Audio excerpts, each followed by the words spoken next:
Chimney Rock Interpretive Association May lecture. We are pleased that so many of you will value your time this evening to spend it with us. Chimney Rock, our season will be opening May 15th. I would direct you to our website, chimneyrockco.org. A lot of information there. We have an amazing number of new programs, a lot of kid activities this summer. So please go there to our website. While you're at that website, there's a couple of buttons that you might be interested in. One is for volunteer opportunities. If you're in the Pagosa Springs area, certainly feel free to volunteer. And the other button that you might want to select is called Donate Here. We are part of Colorado Gives Day, which of course doesn't happen until December, but we're allowed to have that button on all year. If you like what Chimney Rock does, if you would like to help us defray cost, recently we've put new sand in the sandbox for the kids. We're going to be doing an archaeology dig there this summer. We buy supplies for our arts and crafts. We publish the junior archaeology book. We have a lot of things going on there. And if you feel like this is of value to you, please feel free to, give us a little bit of financial support. Normally at this time, we would have Alan, our chairman, Salstein, who is chairman of our Getting Speakers. He would normally be introducing our speaker. Something must have come up in his world. So unfortunately, he won't be introducing our speaker. So I'm going to turn it over directly to Michelle. Michelle, if you could tell us a little bit of your background, of what you do, your connection to Chimney Rock, and then I'll let you take it away. I'll just remind the audience, if you have a question, please go to the lower part of your screen, hit the chat button. That will open up a sidebar. You can go ahead then and put any of your questions in that sidebar. At the end of Michelle's lecture, we'll go ahead and get those questions, and we will open them, verbalize them on the lecture, and then Michelle will have a chance to answer them.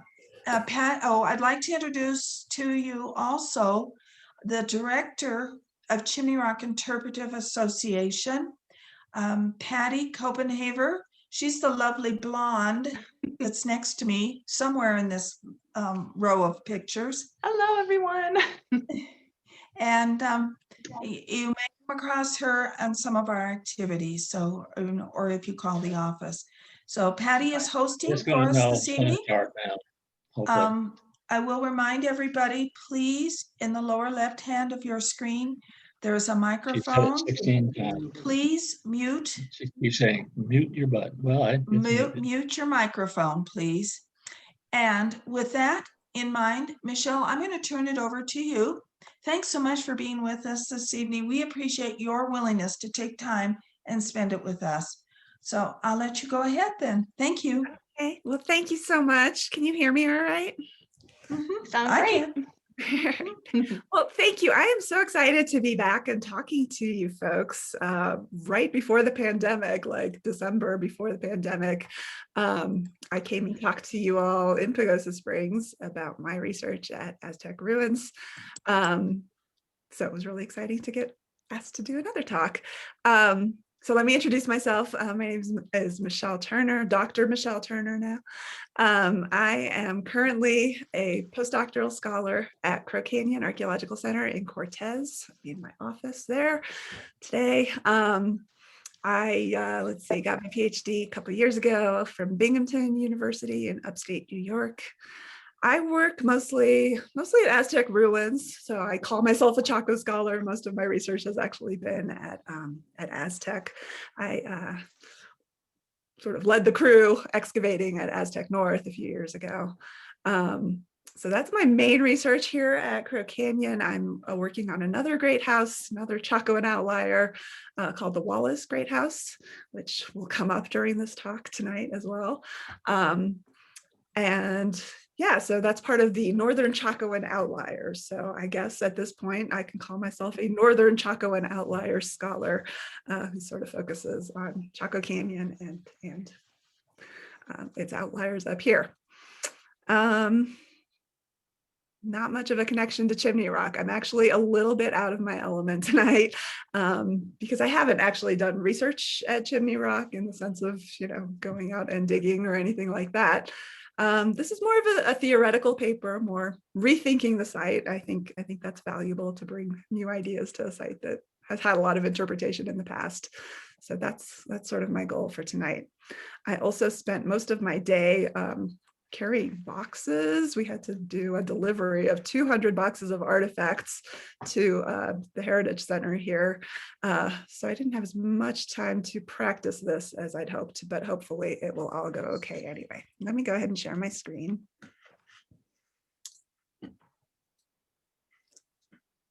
Are you seeing that? Yes? Yes. Okay, great. Okay. So Chimney Rock as a landscape of interaction on the Chacoan frontier. I'm going to be talking a lot about landscape and also about frontiers. And I'm using that word in a very specific way that I will talk about quite a bit. Real quick overview of the plan here. I'm going to do a quick introduction to Chimney Rock and the Chacoan world. I'm a little intimidated because I feel like I'm talking to the experts on Chimney Rock, but I know that there are at least some people on here like my mom and dad and maybe my in-laws also who maybe don't know quite as much about Chimney Rock. And I heard you have some new volunteers as well.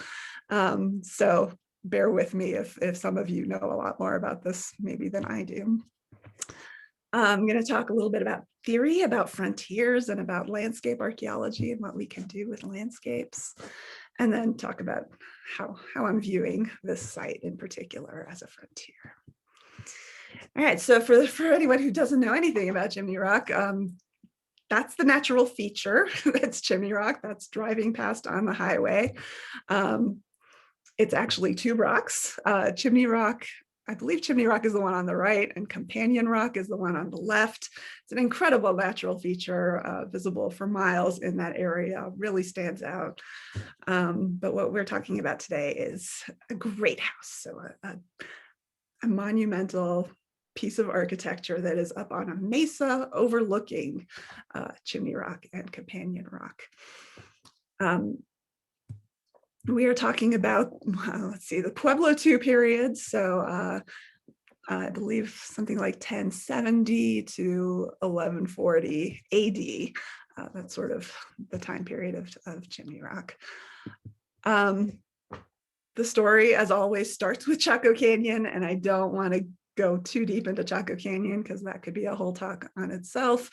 But very briefly, Chaco Canyon is in northern New Mexico.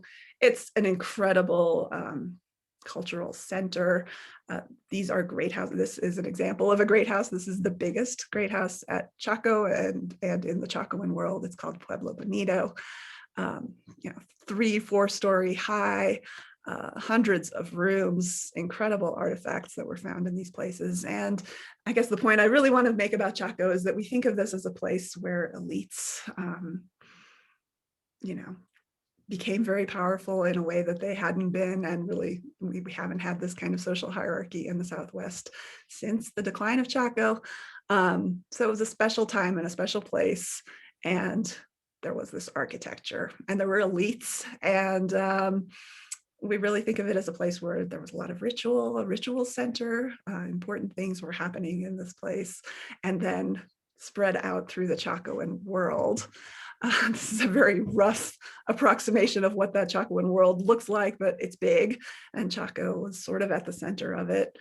Today, we're going to be talking about this northeastern corner of it, sort of the edge of the Chacoan world in that part of Colorado.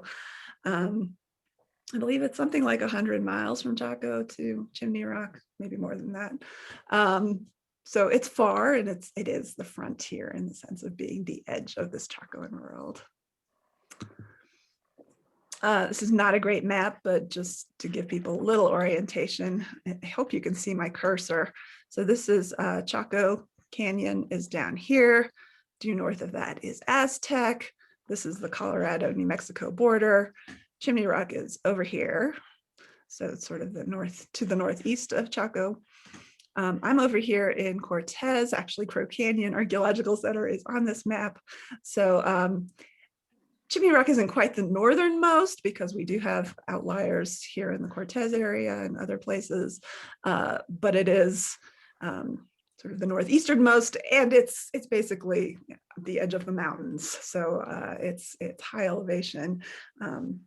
It's not a great place to farm, as I'll talk about in a minute, and you really can't farm further north. So it's an edge in that sense as well. Okay, so farming at Chimney Rock would have been difficult. So the mesa top, that's 7,600 feet, but even the valley is quite high. It has short growing seasons, cold winters, long winters, and there's no water at the mesa top. Oh, and I guess I should point out, we're looking at the Chimney Rock and Companion Rock, and this is the mesa over here, and the Great House is at the edge of this mesa. On that mesa top, there's no groundwater. So if you'd like to drink water, you have to hike a mile down to where there would have been water and a mile back up. And anything you needed on the mesa top, you would have been hiking that mile, that steep mile up. Food, water, building materials, pottery, anything you brought up is coming up that way. So it does kind of beg the question of, why would you build a great house right at that particular spot? And the answer is probably because of this incredible natural feature. Chacoans in general often built things in relation to landforms and mountains and natural features. The Taos Pueblo, people at Taos Pueblo have shared that, first of all, their oral history includes that they migrated from the Chimney Rock area, but also they see Chimney Rock, the natural feature, as a shrine to the twin war gods, who are really important deities in a lot of Pueblo and other religions. And we find a lot of ancestral Puebloan sites that are cited in relationship to twin features. The Bluff Great House in Utah is an example that comes to mind, but there are others as well. So, two rocks or two things together seem to attract attention. And so there's some reason to believe that maybe they were sweet. I just said it just started. Yeah, well, I can't hear you. Folks, can everyone please mute? Yeah. So there's some reason to think that this was significant to the people who lived here in the past as well. Of course, we don't know that for sure. But what we do know about this feature is that something incredible happens here every 18.6 years. So we know that ancestral Puebloans and Chacoans in particular were astronomers. They followed what happened in the sky. Clearly, knowing about the sun's cycles and the year and the solstices was really important for a lot of reasons, but also for farming. Knowing about the moon is not quite so important for farming, but we believe there's good evidence that Chacoans knew about the moon, that this was really important information to them, and they followed the lunar cycle, which is a very complicated cycle that I'm not even going to try to explain in too much detail, but it's 18.6 years, and every 18.6 years, the moon, so during that cycle, I think it hops around a lot, but it's sort of gradually moving towards the furthest point on the horizon. And every 18.6 years, we have what's called the major lunar standstill. And during that time, the moon rises at that furthest point on the horizon. And it turns out that if you are standing at the edge of Chimney Rock Mesa on that day, the moon rises between those two rocks. And it's this very dramatic event. And there's pretty good evidence that Chimney Rock, the Great House, was built in relation to that. And that evidence, one piece of that evidence is tree ring dating, so dendrochronology. We know that there were two big bouts of construction at this great house. One of them was in the summer of 1076. With tree ring dating, you can get down to the summer, to the month that it was, that the tree was cut. So we know that those trees for that great house were cut in 1076 during the summer, and there would have been a major lunar standstill in December of that year. The second big bout of construction was in 1092, which was 2 years before the next standstill. So it seems like they're getting ready for this event. Maybe they know it's coming. Maybe they saw it the previous time and they know it's coming. And that's why the great house is built where it is and when it was built. I did want to mention, some of you might know that when Steve Lexon and Brenda Todd did some excavation there a few years ago, I believe 2009, they found some older wood down at the bottom of the great house that may have dated to 1011 or 1018. Steve Lexon likes to point out that 1018 was another lunar standstill. So, you know, it's possible that it's just old wood that they reused, but it's also possible that that history of this astronomical observation actually goes back further. Okay, real quick, I'm not even going to read the names, but this is sort of a list of the excavations and investigations that have happened at Chimney Rock. And I am drawing on these people's data in order to construct my little argument here. So yes, the most recent excavation was Steve Lexon, and Brenda Todd was his grad student at the time. And I know several people who worked on that excavation as well in 2009. All right, so let me talk about frontiers for a few minutes. The main point, I guess, that I wanted to convey is that our ideas of borders and of frontiers are socially constructed and have to do with our modern society. They don't necessarily reflect how people in the past saw the world. And, you know, even, I mean, that's probably a pretty obvious statement that I'm making there, but I think that even though we know that that is true, it still influences how we look at borders in the past. So I want to sort of problematize these assumptions that we make.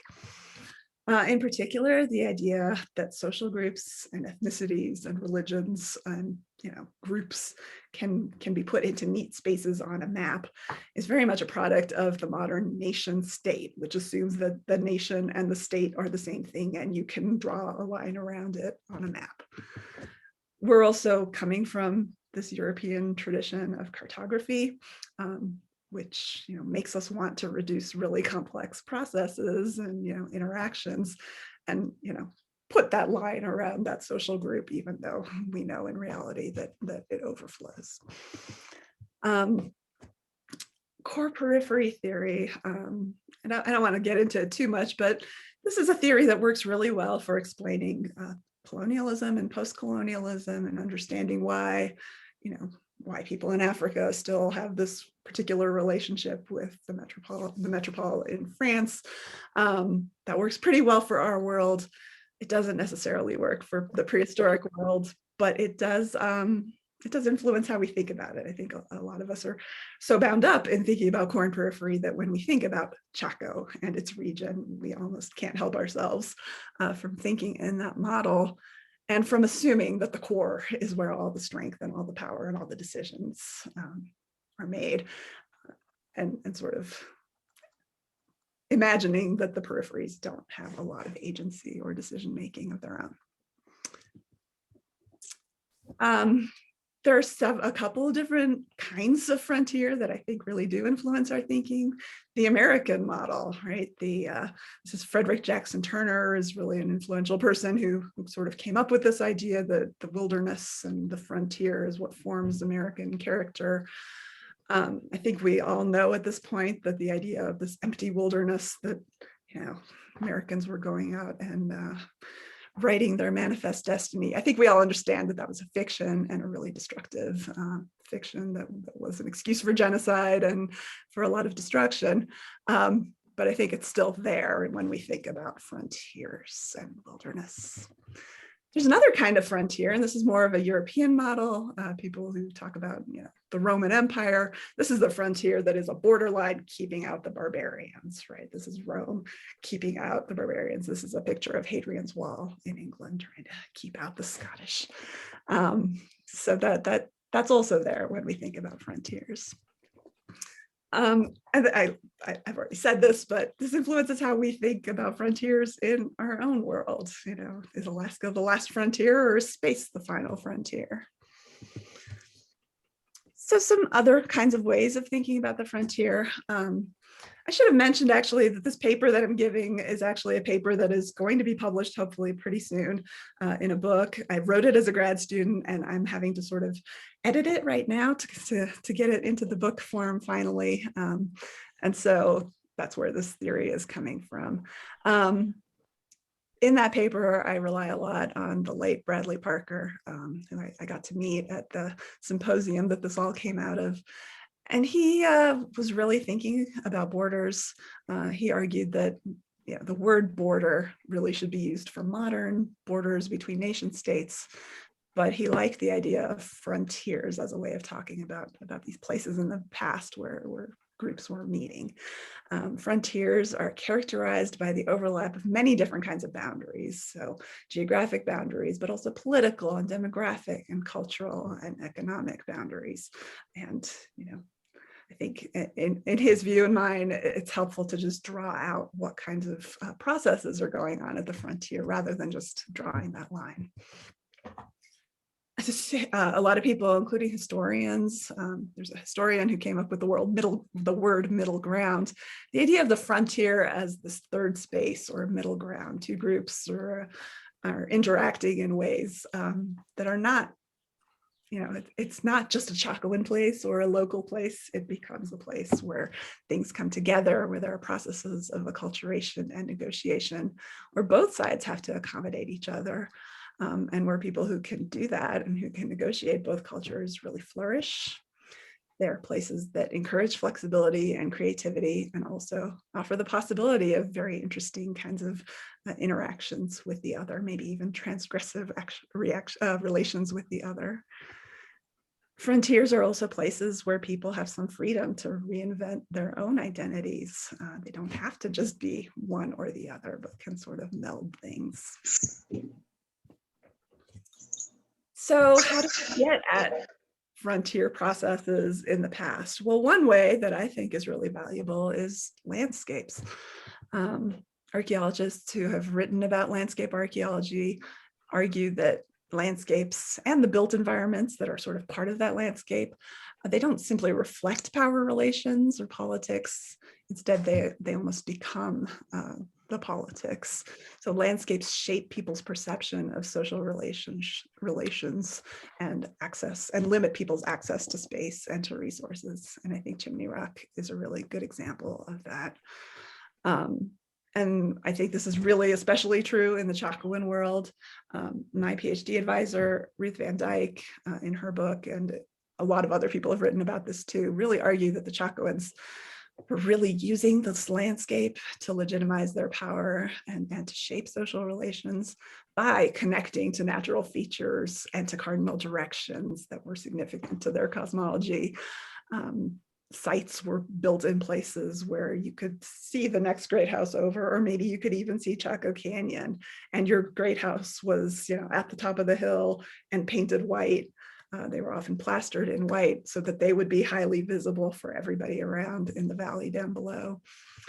They used height, the high places and then the 3-story buildings to accentuate their power.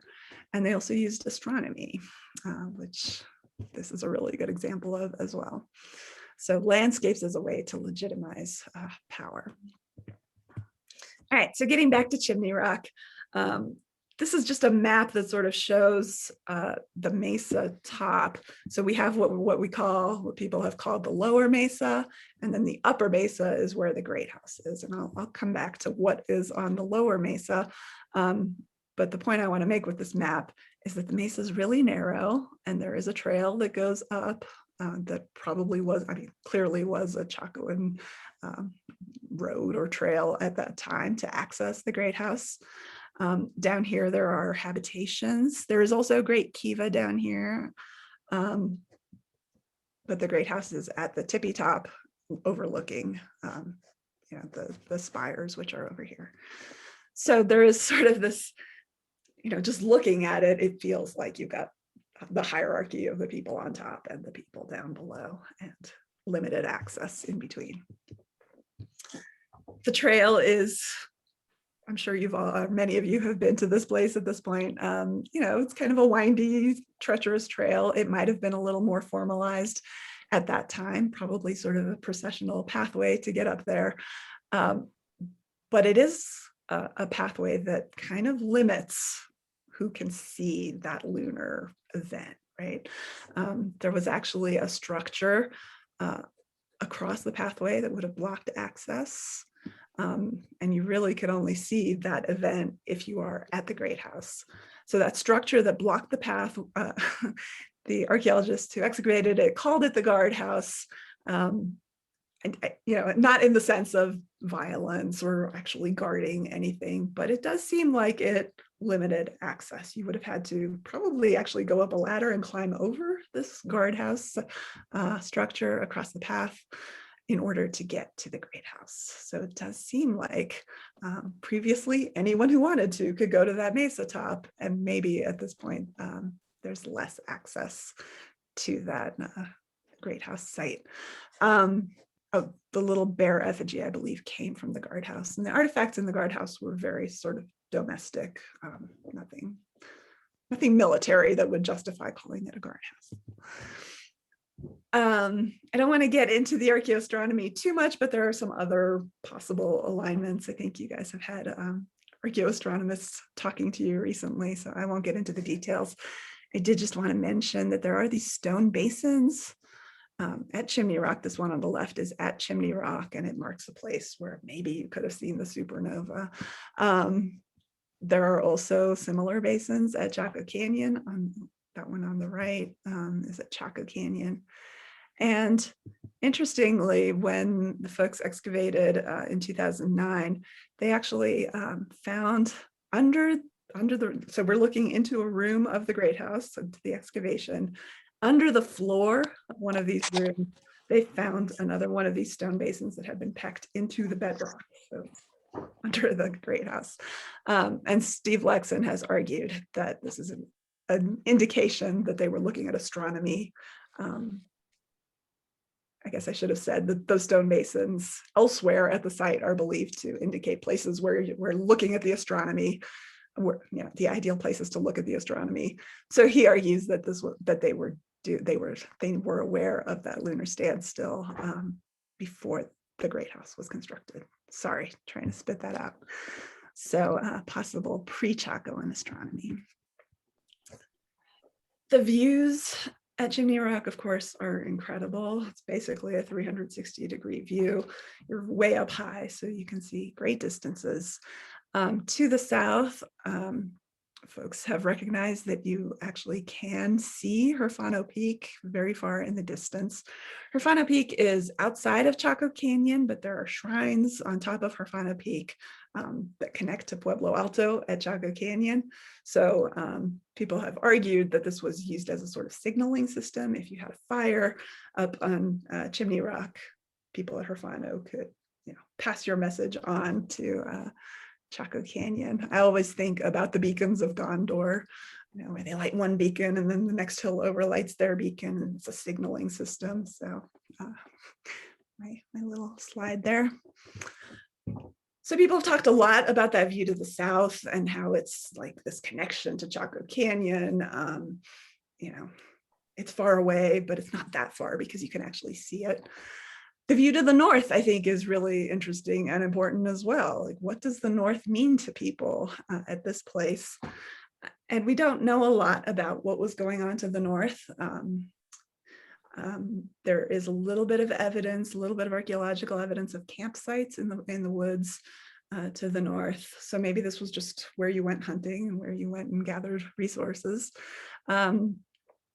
A thing that is pretty clear about the north is that Chimney Rock is really kind of an ecological frontier. If you went much further north, you really couldn't have been farming further north. So an ecological frontier in the sense of this is where you farm and this is where you can't farm. It's something else. So a frontier in that sense, and a frontier between the South and the North. The North also has meanings to Pueblo people today and possibly in the past. We have a lot of indication about cardinal directions in the Chacoan world. North, for a lot of Pueblo people, is the place of emergence. When people emerged into this world, it was somewhere to the north, and then they moved south. Steve Lexon talks about the north as the one fixed position, you know, he calls it the heart of the sky. All the other stars move. The North Star is always there. So at Chimney Rock, it's very clear that there are two sort of groups of people. We know the Chacoans built this great house.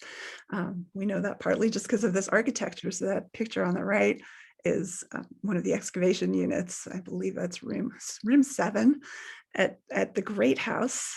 And you can see that Chacoan architecture, the right angles, the very straight walls, the huge rooms, tall rooms, and that beautiful masonry that we think of as typically Chacoan. The picture on the left is what people have called an above ground pit house, and that is the kind of habitation that characterizes the lower mesa. And this is the local architecture. So it's an above ground pit house. It's not quite a pit house that is really underground like pit houses were in the past. It's above ground, but it doesn't have the right angles. It's not a Pueblo. So in this region, in all of the ancestral Puebloan region, archaeologists really draw a line between, you know, it's the pit house to Pueblo transition, which happened centuries earlier than everything we're talking about today. Most people in the region switched from underground or semi-subterranean pit houses to above ground Pueblos. But folks here at Chimney Rock, you know, centuries later, are building these above ground pit houses. These authors who I cite there have argued that this is an example of sticking to your orthodoxy, maybe resistance to the Chacoan ideas, wanting to continue to do things your own way and build things in your own way. But it is very clear that these things are contemporaneous. So even after the Chacoan beautiful masonry arrives on the mesa top, the locals are still doing their own thing. I do think, though, that it's a bit of a hybrid form. It's not quite a pit house. It has a lot of the advantages of a Pueblo. And that's partly because the soils are so thin there that you can't really dig the subterranean pit house. But you know, I really think that they're not quite clinging to their old ways, but there is this negotiation of a third way. But there is still, you know, locals are making their own choices about how they build and where they live. Chimney Rock has a pretty unusual pottery assemblage for a Chacoan outlier. So for Chacoan great houses in general, one of the ways you diagnose that is because there's a lot of non-local pottery, a lot of them. So at Aztec North, where I excavated, I believe it was something like 25% of the pottery came from the Chusca Mountains. In the Chusca Mountains, they made their pottery with a very distinctive kind of temper called trachyte, which is a volcanic material that has really good thermal properties, really good for firing your pottery. And so when you're looking at a site and trying to figure out, is it part of the Chacoan world, that's one of the things that diagnoses it, because that pottery moved around like crazy. At Chimney Rock, there's actually very limited non-local pottery of any kind. There's some, but it's not 30% the way it is at other sites. There was a really interesting study by Parker, 2004, where he did analysis on the pottery that was seen as local pottery, and a lot of it actually was made with crushed Chuscan pottery. So they had the Chuscan pottery with the trachyte, but they ground it up in order to make temper for their new local pots made with local clay, which they then painted in a style that is, hearkening to Chacoan pottery, but it's local pottery made with this ground Chuscan pottery. So he argued that that was some kind of special relationship, that they're memorializing their Chacoan relationships by having this this temper in their pottery. That's one way of looking at it. I think all I really want to suggest is that there are other ways of looking at it. Maybe they don't care. It's just utilitarian. That temper is really good. So they're just using it, being thrifty because it's hard to carry pottery. Or maybe they don't care. Maybe they're indifferent, or maybe they're anti-Chaco, crushing up the typical pottery. The point I want to make is just that this is an unusual assemblage for a great house, and it's not exactly clear what that really means. Yep. The other kind of artifact that's really seen as characteristic of Chimney Rock is these feather holders. Here, I think it was Judd who called it a feather holder based on things he had seen at Hopi altarpieces that were used to hold feathers. And so the holes in that object are sort of at a diagonal, as if it was made with a quill and maybe intended to hold feathers. We don't really understand what they're for. What we do know is that they have very limited distribution. So there were, I believe there are 17 of them anywhere. 11 of those were found at Chimney Rock, and 2 of them were found at Pueblo Bonito. So there is this connection, Chimney Rock, Pueblo Bonito connection.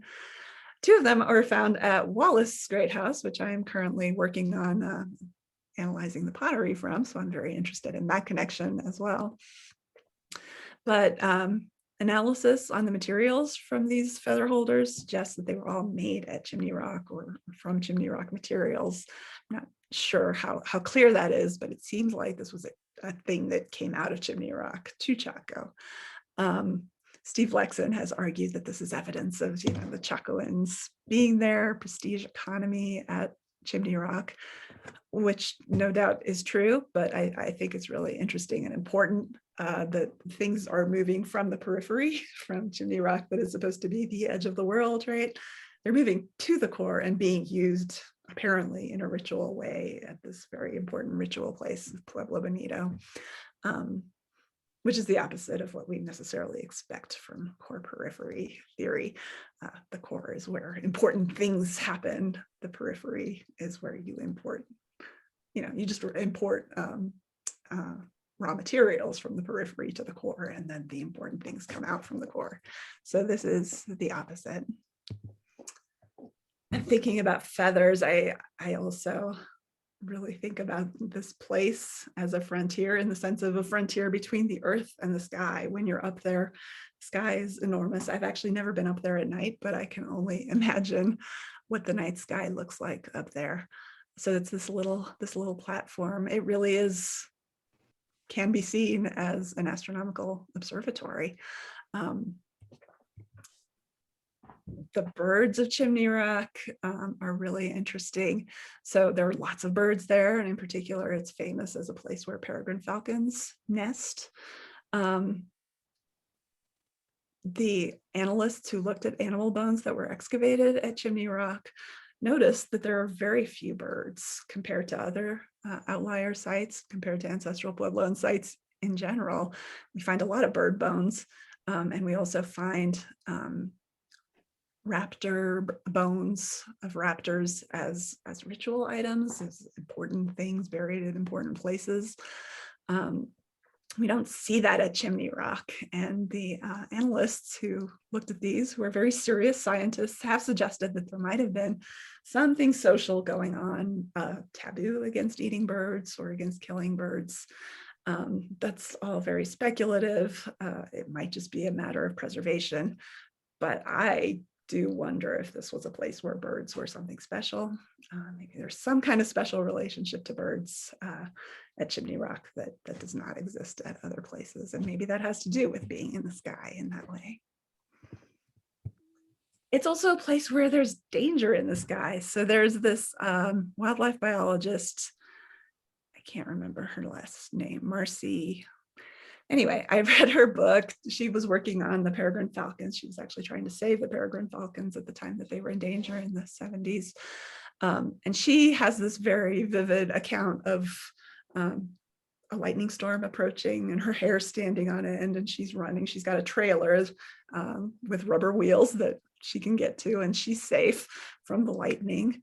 But lightning would have been a real thing at that height, at that elevation. And we can only imagine what that was like for our ancestral Puebloan people in their stone houses. And this is a thing that I think we see at other Chacoan sites. So that on the right, that's a picture of Threatening Rock, which is behind Pueblo Bonito. Pueblo Bonito is down here. And it used to be closer to Pueblo Bonito and part of it fell. And there's really good evidence that they knew that it was at danger of falling. And you know, those cliff sides erode all the time. And it seems like they intentionally built it close to Threatening Rock and were, you know, there were prayer sticks and stuff underneath Threatening Rock, suggesting that they were making efforts to keep it from falling. Again, speculating a little bit, but you know, I suspect that the lightning and the danger up there were part of the attraction of that site. So I think all in all, what I talked earlier about the feather holders might have been something that was developed at Chimney Rock and then became a part of Chacoan ritual. The lunar cycle was probably more likely to have been discovered at Chimney Rock than at Chaco. It's easier to see if you have things on the horizon.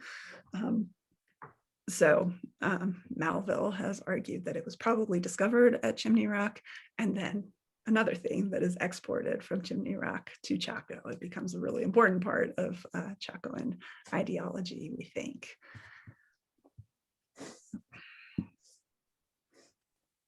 All right, so kind of wrapping up. I'm not sure that I've made a super coherent argument here, but I think the point I really want to make is that using frontier theory, thinking about landscape, can really offer insights in interpreting a site and understanding a site, that our assumptions about frontiers, about core and periphery really do shape our thinking about this place and other frontier places.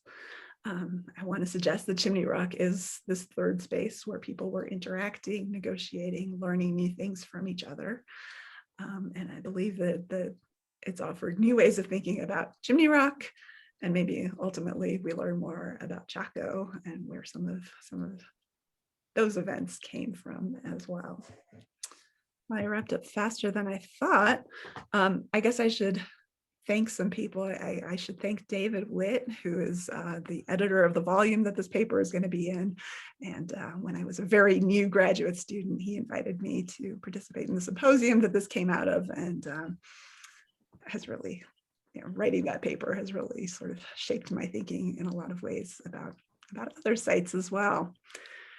All right, well, we have lots of time and I have not been paying attention to the chat at all. We do have a couple of questions. It looks like Ted has a couple of questions that he'd like to ask. If you want to unmute Ted and ask your questions directly, that would be great.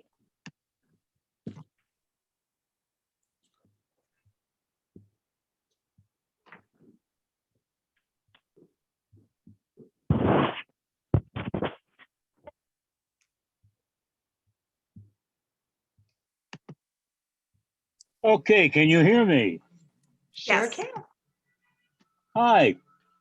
When I saw your surname, the Turner, I kept thinking, I wonder if that Turner of you is related to the Turners of Mancorn fame. No. Then the other part of the question is there any indication in your research of any form of cannibalism in the area of Chimney Rock? I don't know of any. So the evidence in other places that kind of points at that tends to be from later periods when the populations were a little bigger. After Chaco sort of went south, things kind of got a little more dangerous, I think. But as far as I know, there's not. But you know, The other question I had is the shortage of water. Is it possible that the Chimney Rock people establish cisterns in order to collect water from storms as opposed to hiking 60 miles? well, it wasn't 60 miles, but a mile. Oh, okay, sorry, a mile, yeah. Yeah. I don't know of cisterns as such anywhere in the ancestral Puebloan world. We do find, basins that they pecked out in the bedrock that would have collected some water. They had water management sort of systems. If it rained, they would have done what they could to capture some water. But I don't know of cisterns in that sense. They're, down in the valley around Chimney Rock, there's a couple different streams in the Piedra River. So that's where they would have gotten the water. Thanks very much. Good job, Yeah. Michelle. Thank you. Oh, thank you. Michelle, there was a question about artifacts from Chimney Rock. I know that there have been a lot of artifacts and they're at different locations. Can you kind of talk to where they're currently located? Well, somebody helpfully answered that. University of Colorado Smithsonian Museum, and it's no longer the Anasazi Heritage Center. It's Canyon of the Ancients Museum. And I believe a lot are actually in Denver at History Colorado. I think the bulk of, or at least the early artifacts are up there. I wasn't aware that there were any at the University of Arizona. University of Arizona. Somebody answered, let's see, who answered that? Well, that's entirely possible. Museums move things around too, so I wouldn't be surprised. I think if you're interested in seeing artifacts like this, your best bet might be the Canyon of the Ancients Museum here in Dolores, just outside of Cortez. Great. Does anyone else have any additional questions for Michelle? Can you hear me? Hi, Alan. Hi, this is Alan Saltstein, and Michelle, let me apologize for the technical difficulties I had in signing in, but I did hear your talk and I thought it was wonderful, and I'm sure the rest of the audience shares that. Just a comment, and I don't know if it's verified or not, concerning cisterns.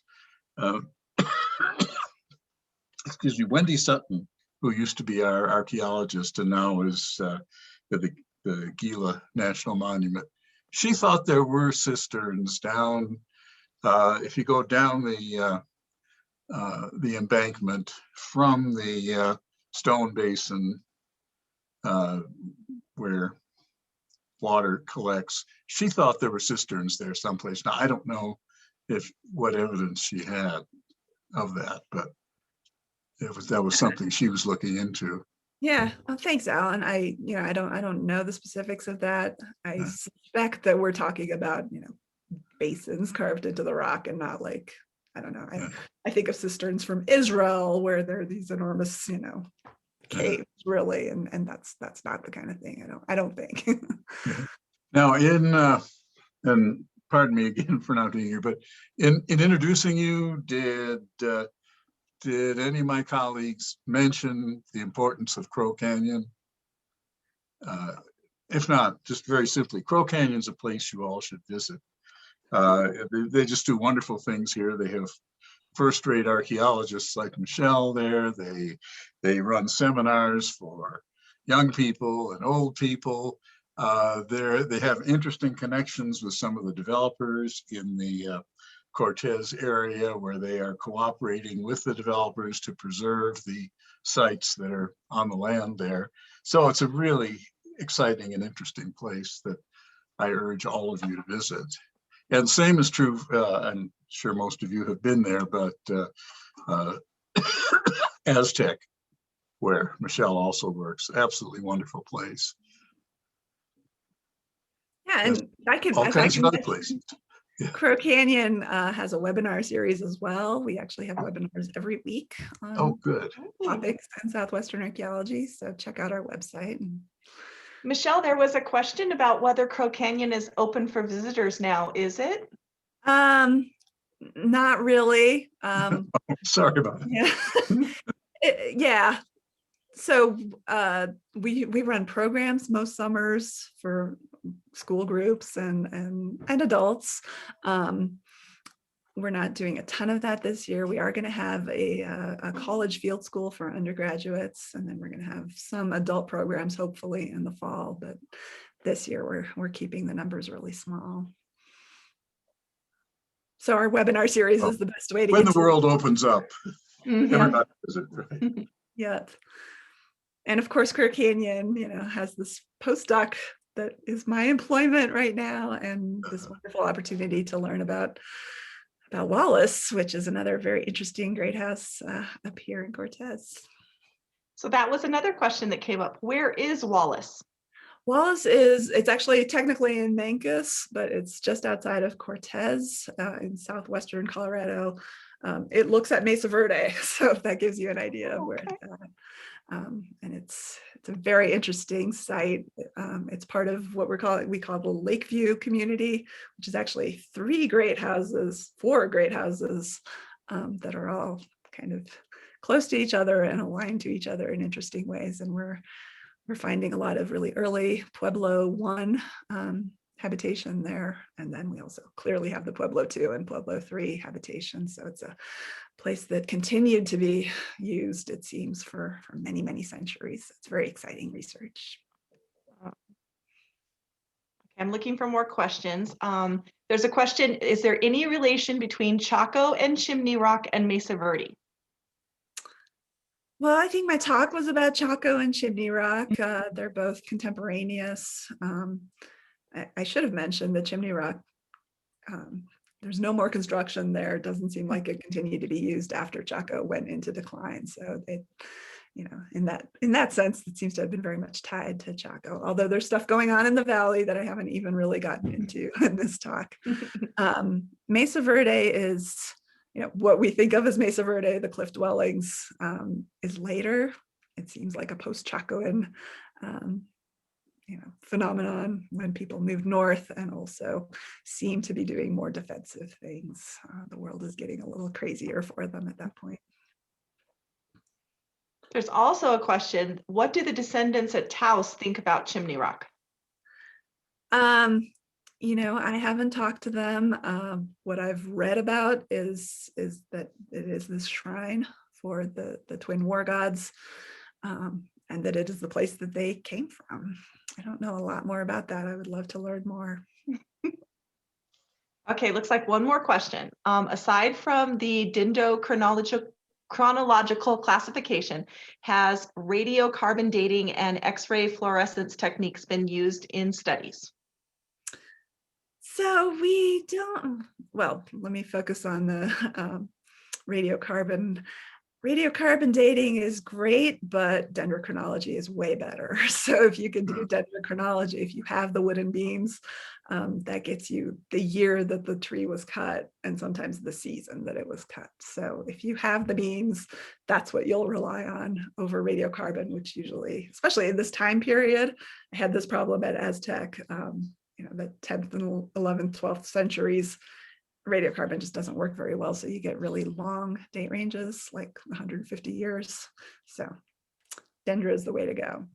XRF is used more to analyze, to do sourcing studies, where obsidian came from, that kind of thing.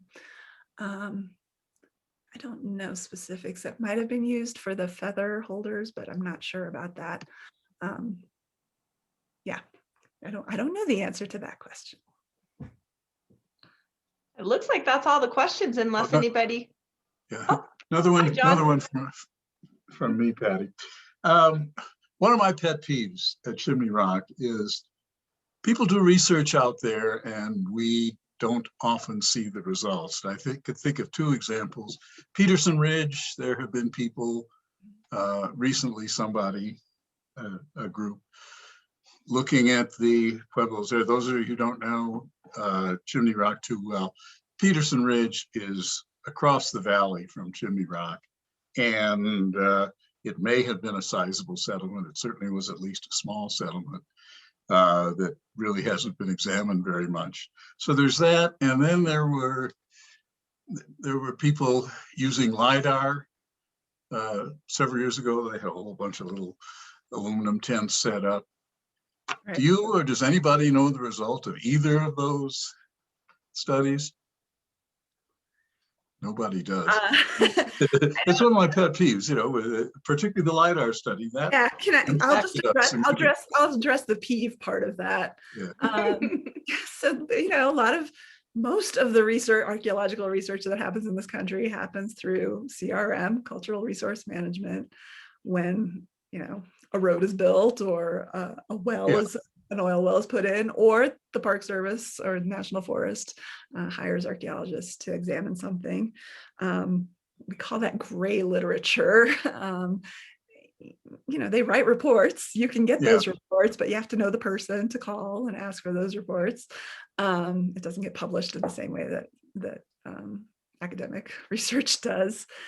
The other thing is it takes a long time to write things up. You know, the field work happens and you're out there for a month, and then it takes you 3 years, like it did with my dissertation, to write up a month's worth of field work.